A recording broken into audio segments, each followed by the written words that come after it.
सरकार ने एक और झूठ चला रखा है कि ये इंडिया कोई पहला कंट्री थोड़ी है जो इथेनॉल इस्तेमाल कर रहा है। और भी बहुत कंट्रीज हैं जो इथेनॉल इस्तेमाल कर रहे हैं, वहां तो शोर नहीं कर रहे लोग।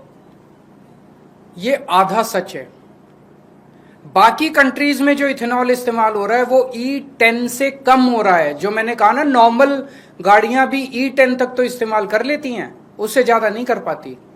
बाकी E10 जर्मनी में E10 से कम है, अमेरिका में E10 से कम है, फ्रांस में E10 से कम है, थाईलैंड में अभी तक E10 से कम है, जापान में E3 है।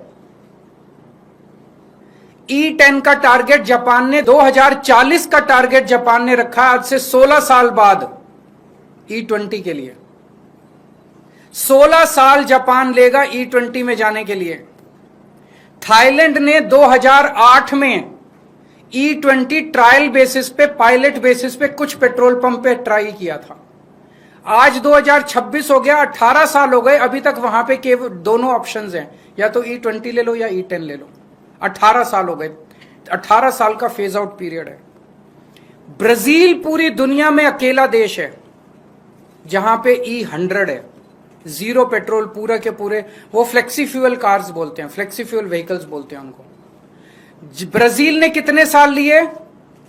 50 साल लिए उन्होंने ट्रांजिशन के लिए। 1931 में ब्राजील में E5 इंट्रोड्यूस हुआ था और 1985 में E20 इंट्रोड्यूस हुआ था। 50 साल लगे उनको। 1975 में ब्राजील ने ट्रांजिशन शुरू किया। 10 साल, 1975 से 1985 के बीच में 10 साल उन्होंने लिए ट्रांजिशन करने के लिए, और 1985 से आज तक उन्होंने टाइम लिया। अब वहां पे आपको ऑप्शन मिलता है ब्राजील में, या तो आप E100 ले लो या आप E20 ले लो, E30 ले लो। वहां E30 बेसिक है। उन्होंने इतने साल में अपने सारे व्हीकल्स को कंप्लायंट कर लिया। इंडिया में 6 फरवरी 2023 को ट्रायल बेसिस पे पूरे देश में 1900 पेट्रोल पंप पे, केवल 1900 पेट्रोल पंप्स पे E20 इंट्रोड्यूस किया गया।